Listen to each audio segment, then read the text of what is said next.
उतना ही महका थी। ऐसे जो है पूरा शरीर, पूरा ब्रजमंडल महक उठा पूतना के शरीर से। उसको वो गति दे दी जो माता को देनी थी। बोली वृंदावन बिहारी लाल की। और उसके बाद सकटासुर को मारा भगवान ने। तो मैया आई, मैया ने पूछा कि ये किसने गिराई बैलगाड़ी? तो बच्चों ने बोला मैया तेरा ये लल्ला है ना, इसने नन्हा सा पांव उठाया, बैलगाड़ी में मारा, बैलगाड़ी उड़ गई। कहा तेने भांग तो नहीं पी रखी है, मेरा छोटा सा लल्ला बैलगाड़ी को मार करके कैसे उड़ा सकता है? तो कहा नहीं मैया इसी ने उड़ाया है। तो कहा अच्छा, लेकिन मैया ने नहीं माना। कहा नहीं तुम लोग झूठ बोल रहे हो। और मैया लेकर के दुलार करने लगी। और एक दिन मैया गोदी में लेकर के भगवान कृष्ण को दुलार कर रही थी, लाड कर रही थी। रात का समय था।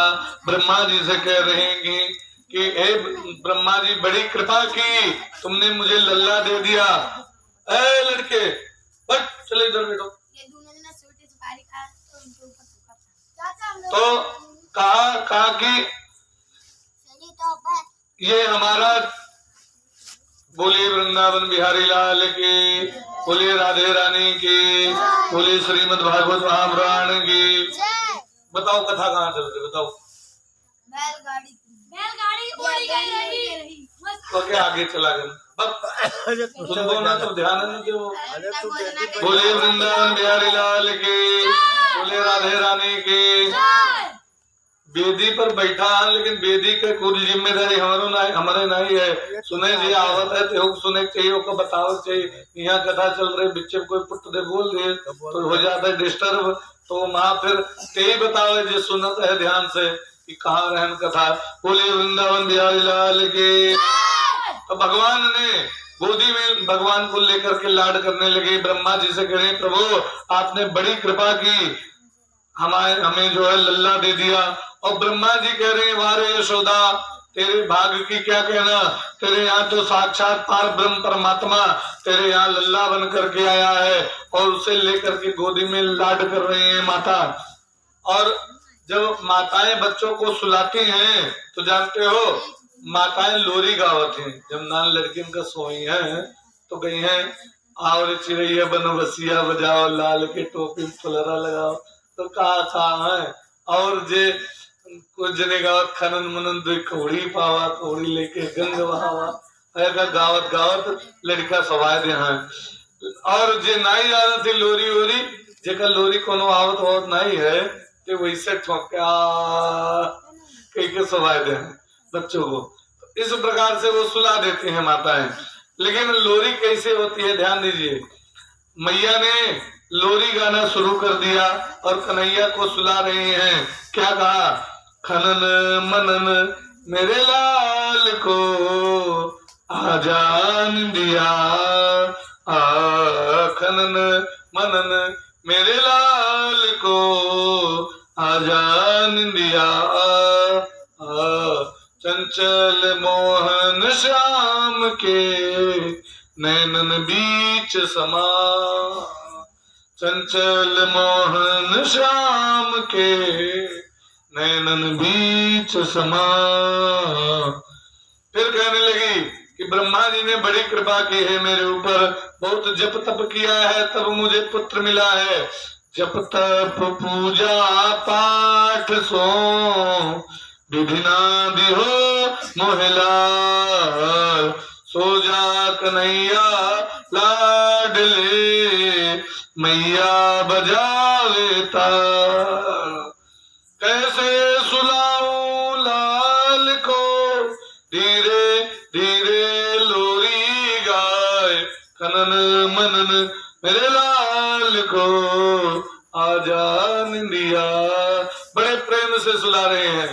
देखो कोई सोई न जाए हो, जो है लोरी गा रही मैया। उसके बाद फिर कहा मैया ने आंगन की शोभा मेरो मनमोहन घनश्याम, सोवे कन्हैया पालना या की छवि अभिराम। आजारी निंदिया लाल को, आजारी निंदिया लाल को मैया रही तो को बुलाए, खनन मनन मेरे लाल को आजा निंदिया। मैया ठोकती रही, थपेली देती रही हल्का हल्का। भगवान कन्हैया सो गए। बोले वृंदावन बिहारी लाल के। उसके बाद भगवान धीरे धीरे और बड़े हुए। एक दिन भगवान को एक उखल में बांध दिया। उखल जानते हो? उखल किसको कहते हैं? ओ से उखली, उखल, उसी को उखल कहते हैं। उखल में बांध दिया। और बांधने के बाद क्यों बांधा जानते हो? इसलिए भगवान को बांधा। भगवान जो है, भगवान कहीं जाकर के माखन उल्ट देते, कहीं कोई दुष्टता करते, कहीं कुछ दुष्टता करते, तो भगवान धीरे धीरे जो है कुछ चलने लगे थे घुटनों के बल। तो इसलिए उखल में बांध दिया कि ये शांत यहीं बैठा रहेगा। लेकिन भगवान वो बांधा, पेट बांधा था भगवान का। उसके बाद भगवान उखल को खींच के लेकर चले गए और उखल को फंसा दिया। यमला अर्जुन दो वृक्ष लगे हुए थे, उसी में फंसा दिया और लगे खींचने। और इतना जोर से खींचा कि दोनों पेड़ गिर गए। बोलिए वृंदावन बिहारी लाल की। यमला अर्जुन का भगवान ने उद्धार कर दिया। उसके बाद एक तृणावर्त नामक राक्षस आया बवंडल के रूप में। भगवान को, वो भगवान बैठे हुए थे, खेल रहे थे आंगन में, बवंडल के रूप में आया और भगवान को उठाकर लेकर चला गया। और जब उठाकर लेकर चला गया तो वो सोचा कि इतना बड़ा, उस भगवान ने भार बढ़ाना शुरू कर दिया। उसने सोचा कोई काला पत्थर तो नहीं लेकर के आया हूँ। पीछे देखा तो भगवान ने धीरे से गला पकड़ा उसका और पकड़ करके दबाना शुरू कर दिया, उसको मार डाला। बोले वृंदावन बिहारी लाल के। और भगवान वहां बैठे, गोल गोल पत्ते पड़े हुए थे और बीच में भगवान बैठे हुए। और जाकर के भगवान को लेकर के आए। उसके पश्चात भगवान गर्गाचार्य जी को बुलाया गया। गर्गाचार्य जी को वसुदेव जी ने भेजा, कहा महाराज जाइए। वसुदेव जी को कंस ने छोड़ दिया था। जानते हो क्यों छोड़ दिया था? इसलिए छोड़ दिया था कि जो है इनका दोष नहीं, इन्होंने सब बच्चों को मुझे दिया। लेकिन अब वो कैसे चला गया कोई पता नहीं, कंस को तो मालूम नहीं था। तो इसीलिए वसुदेव और देवकी को छोड़ दिया था। वसुदेव जी ने भेजा गर्गाचार्य को, जाइए मेरा पुत्र वहां है, उसका नामकरण कर दीजिए। गर्गाचार्य जी आए और गौशाला में जाकर के भगवान कृष्ण और बलराम का नामकरण हुआ। भगवान कृष्ण को माता रोहिणी ने ले लिया अपनी गोदी में और बलराम जी को ले लिया माता यशोदा ने। और लेकर के पहुंच गई। देखे बाबा कितने जानकार हैं, ये जो आए हैं बाबा ये कितने जानकार हैं।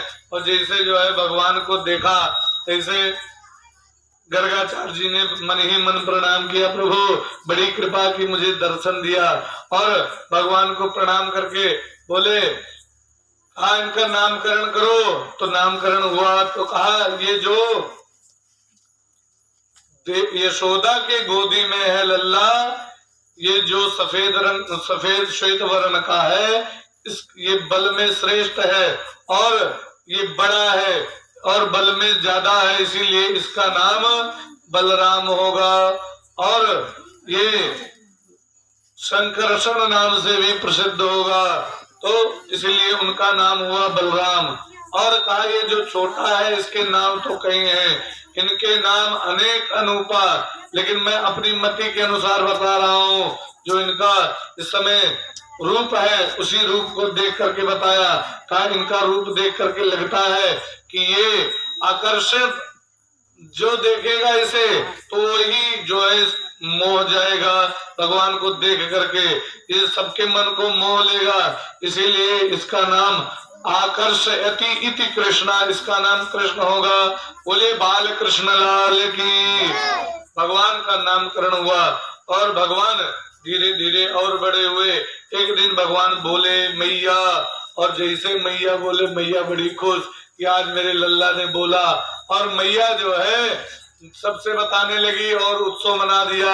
आज मेरा लल्ला बोलने लगा, उसने मैया कहा और मैया फिर बुलवाने लगी, बोलो बाबा, तो वो बाबा बाबा भी बोलने लगा। और अब कहा बोलो भैया, तो भैया भी बोलने लगे। इस प्रकार धीरे धीरे भगवान बोलने लगे तो मैया बड़ी खुश हुई। और भगवान खेलते खेलते कहीं दूर चले जाए तो मैया बुलाए, कहा एक कन्हैया चले आओ वापस। और भगवान धीरे धीरे, जैसे बच्चे जो है खटिया पकड़ के नहीं खड़े होते हैं, तो भगवान वहां नंद बाबा के यहाँ मणियों के खंबे लगे हुए थे, मणियों के खंबे पकड़ करके खड़े हो जाएं और माखन हाथ में ले तो खाए ही, और मणि के खंबे में अपना मुंह दिखाई दे शीशे में उसके, तो कहे ले तू भी खाएगा, तू भी खाएगा, ले तू भी खा ले। और खुद खाए उसमें खूब अच्छे से लपेट दे। और जब चेहरा नहीं दिखाई दे तो रोने लग जाए, अरे ये हमें चेहरा नहीं दिखाई दे रहा। तो मैया आए दौड़ करके गोदी में ले ले, उसके बाद वो साफ करे, तब फिर जो है जैसे खिलाए तब बड़े खुश होकर के ताली मार के हंसे और वहीं पर कूदने लग जाए, जो है कि देखो मैंने खिलाया। और भगवान लीला करते रहे इसी में। और भगवान ने इस प्रकार लीला की और भगवान धीरे धीरे और बड़े हुए। एक दिन धीरे धीरे पांव के बल चलने लगे, थोड़ा बोलने लगे। एक दिन एक फल बेचने वाली आई, फल विक्रेणी, तो जैसे अपने यहाँ कबाड़ वाले नहीं होते हैं, लड़के पहुंच जाते हैं, ले लो हमें तो पपड़ी दे दियो कर कबाड़ लेके। तो ऐसे वो भगवान छोटे से थे और चलने लगे। तो जैसे फल बेचने वाली आई, कहा फल ले लो, फल ले लो। जैसे जो है भगवान पहुंच गए और वो फल के बदले में अनाज लेती थी सबसे। तो कहा मुझे भी फल दे दो। जैसे देखा लल्ला को, कहा हाँ हाँ तू भी फल ले ले। तो कहा लाओ मुझे भी दो। एक फल दिया भगवान ने, एक हाथ में केला लिया और दूसरे हाथ में भी ले लिया, कहा इस हाथ में भी दो। कहा अब और फल दो। कहा अब कहाँ लोगे, तुम्हारा हाथ खाली नहीं। भगवान ने धीरे से फल दबा लिए कि हाँ, और एक फल दबा लिया यहाँ। कहा अब और लाओ, अभी अनार और सेब भी दो। तो अनार भी ले लिया, सेब भी ले लिया। कहा लाओ अब जो है रुकी रहना, यहीं पर रुके रहना, मैं तुम्हें अनाज ला करके देता हूँ। चार फल लेकर गए। 4 फल लेने का तात्पर्य है भगवान हमेशा ये धर्म अर्थ 4 और काम मोक्ष ये चारों प्रदान करते हैं। तो 4 फल लेकर गए और फल लेकर के जब पहुंचे वहां पर तो अंदर से 2 मुट्ठी चावल लेकर के आए, मुट्ठा निकाल के लेके आए। कहा ये लो, जो है तुमने जो फल दिया है उसके बदले में ये ले लो। तो 2 मुट्ठी चावल उसकी टोकरी में डाल दिए, चावल वाली टोकरी में, और उसके ऊपर फल रख करके वो चल दी। कहा ठीक है लल्ला तू यही ले आया, बढ़िया है। लेकर के चली, कुछ दूर चली तो इसे उसको लगा कि जैसे उसकी टोकरी बड़ी भारी हो गई है। तो उसने टोकरी हटा करके देखा तो उसमें हीरा जवाहरात पन्ना पुखराज ये सब बड़ा पड़ा हुआ था। बड़ी प्रसन्न हो गई कि ये कहाँ से आया, वो आश्चर्यचकित हो गई। तब उसने समझा ये लल्ला का ही खेल है, लेकिन वो समझ नहीं पाए क्योंकि भगवान की माया बड़ी दुस्तर है। भगवान धीरे से मुस्कुरा दिए, भूल गई। कहा ये कहीं से आ गया होगा भगवान की इच्छा से। तो इसीलिए कहा जो है तेरी माया का ना पाया कोई पार, की लीला तेरी तू ही जाने है प्रभु, तू ही जानता है। भगवान धीरे धीरे और बड़े हुए, धीरे धीरे 3.5 वर्ष के हुए भगवान। और भगवान ने एक लीला और की बड़ी विचित्र। भगवान ने एक बार माता से पूछा, हे मैया ये बताओ तुम मुझे प्रेम करती हो कि दूध से प्रेम करती हो। मैया गोदी में लेकर के लाड कर रही थी, दुलार कर रही थी। कहा नहीं लल्ला तेरे से प्रेम करती हूँ, दूध से नहीं प्रेम करती हूँ। तब तक भगवान की लीला, भगवान ने जो है दूध उबाल आ गया, उसके ऊपर जो है जो प्लेट रखी थी गिरी धराम से, मैया दौड़ी उतार करके उसे, और जो है और उसके बाद जब उतार करके दौड़ी तब भगवान को क्रोध आया कि मैया झूठे बोलती थी, ये दूध से प्रेम करती, मुझसे प्रेम नहीं करती। और डंडा लिया और डंडा लेकर के उसके बाद भगवान को लगी मारने के लिए दौड़ी। उधर डंडा लिया भगवान ने डंडा लेकर के जितनी मटकी थी सब तोड़ना शुरू कर दिया। मैया झूठ बोलती है, मुझसे प्रेम नहीं करती, दूध से प्रेम करती है, सारी मटकी तोड़ डाली। जब सब मटकी तोड़ डाली तो भगवान को मटकी तोड़ा हुआ देख करके मैया आई, कहा रुको रुको अभी तुझे बताती हूँ। लेकर के आई रस्सी और लगी उन्हें बांधने। जब बांधने लगी तो दो अंगुल रस्सी छोटी पड़ जाए, 2 अंगुल रस्सी छोटी पड़ जाए। अब कहा कन्हैया बंध जा, तो भगवान बन गए। और जब तक डंडा लेकर के माता दौड़ती रही तब तक पकड़ नहीं पाई भगवान को। तो कहा जब डंडा फेंका, कहा मैं ये डंडा फेंको तो मैं आऊंगा। डंडा होता है अभिमान का प्रतीक, अगर अभिमान नहीं हटाओगे तो परमात्मा नहीं आएगा। बोले वृंदावन बिहारी लाल की। और तो भगवान के कहने का तात्पर्य था 2 अंगुल रस्सी छोटे ही पड़ने का मतलब ये था कि 2 अंगुल इसलिए रस्सी छोटी पड़ जाती कि जीव और ब्रह्म में 2 ही अंगुल का फासला है। अगर एक अंगुल वो बढ़ जाए, एक अंगुल ये बढ़ जाए तो दोनों मिलकर के एक हो जाए। बोलिए वृंदावन बिहारी लाल की। और उसके बाद भगवान धीरे धीरे और बड़े हुए। संक्षेप में लीला वर्णन करते हुए चलते हैं, क्योंकि आज की कथा कंस वध तक पहुंचानी है और कंस वध तक पहुंचाने में समय लगेगा कुछ। उसके पश्चात जो कोई कथा छूट भी जाएगी तो फिर समय मिलेगा जो है उसे पूर्ण कर दिया जाएगा। बोलिए वृंदावन बिहारी लाल की। भगवान धीरे धीरे 3.5 वर्ष के हो गए। एक बार सब बाहर खेलने लगे बच्चों के साथ, तो एक बार पूछा, कहा तुम लोग इतने दुबले पतले क्यों हो? लोगों से पूछा, ग्वाल वालों से, बाकी जितने थे। कहा तेरे तरह थोड़ो ना है, तेरे यहाँ 9 लाख गैया नंद बाबा के हैं, तेरे को तो बढ़िया बढ़िया माखन मिलवे और मेरे को ना मिलवे। तो कहा क्यों नहीं मिलवे तेरे को? कहा इसलिए नहीं मिलवे, कहा इसलिए नहीं मिल रहा है मुझे माखन क्योंकि मेरे इतनी गैया तो है नहीं तेरे यहाँ, तेरे पिता के जैसे मेरे जो है बड़ा आदमी तो हूं नहीं। तो कहा तेरा माखन कहाँ जाता? कहा मेरा माखन सब मथुरा चला जाता है। तो कहा माखन और गाय कौन चराता है? कहा हम लोग गाय चराते हैं। तो कहा गाय चराए हम लोग, माखन खाए मथुरा के राक्षस। आज से एक काम करो। कहा क्या? कहा आज से चोरी करना शुरू कर देते हैं। कहा चोरी? कहा हाँ। कहा कौन सी चोरी? कहा माखन की चोरी करेंगे हम लोग, अपनी मेहनत का हक लेंगे। कहा अच्छा ठीक है।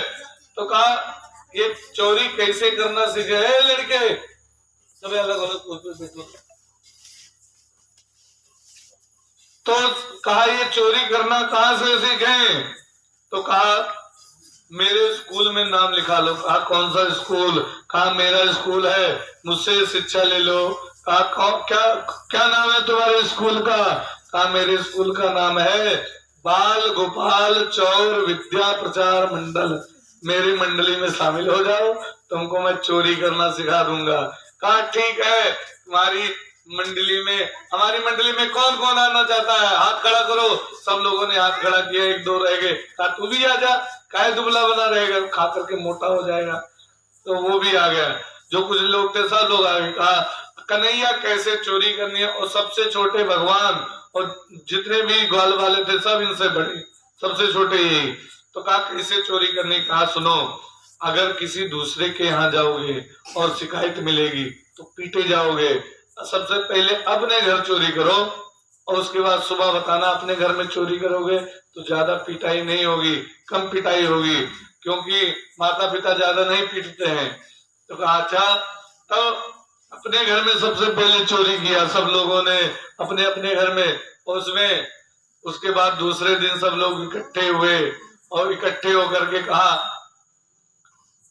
क्या हुआ? कन्हैया ने पूछा एक लोगों से, बता तेरा क्या हुआ? एक ने कहा मैंने जब मैं चोरी करने गया तो लल्ला मेरे पिताजी भी सो रहे थे, हे लल्ला, और मेरी माता भी सो रही थी, और मैं धीरे से उठ कर गया और जा करके मैंने माखन निकाल करके खूब खाया, बड़ा अच्छा लगा।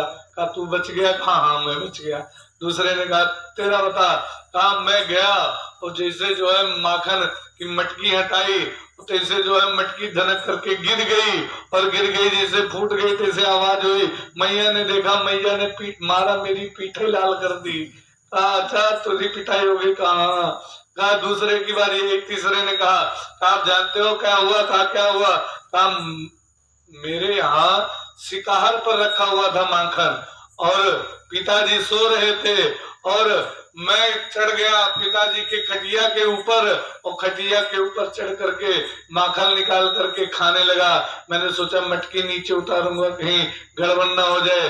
तब तक क्या होता है मेरे हाथों से थोड़ा सा माखन गिर गया और मेरे पिता के मुंह पर गिर गया और जैसे मुंह पर गिरा तो वो सोए रहे थे, जैसे मुंह में गिरा तो गड़गड़ गड़गड़ आवाज आई। वो ने कहा ये कहाँ से माखन आया? जैसे मुझे देखा जैसे पिता ने मुझे जो है डांट लगाई और उसके बाद माता से बताया। माता ने कहा, माता ने उठक बैठक करवाई, मेरा अभी तक पैर दर्द कर रहा है। कहा तू भी बच गए हो। अब तीसरे की बारी आई, सब लोगों ने अपना अपना बताना शुरू किया। कहा पता मैंने चोरी की तो मेरे यहाँ मेरे पिताजी भी सो रहे थे, मेरी माता भी सो रही थी, लेकिन मैं जैसे उठा तैसे रास्ते में जो है मेरे पैर के पास एक जो है मटकी रखी थी उसी में पैर लगा, गिर गई मटकी। तैसे जो है मैया ने कहा खा करने के लिए उठे हुए? तो मैंने कुछ नहीं बोला, मैं चुपके से मैंने कहा मैया एक नंबर जाना है इसीलिए उठे हैं। तो कहा छज्जा हुआ लेकिन लल्ला मटकी तोड़ दिए। कहा मैं भी बच गया। इस तरह सबने अपना अपना बताया और व्यास जी ने ज्यादा विस्तार नहीं किया है माखन चोरी लीला का। माखन चोरी लीला इतनी अच्छी है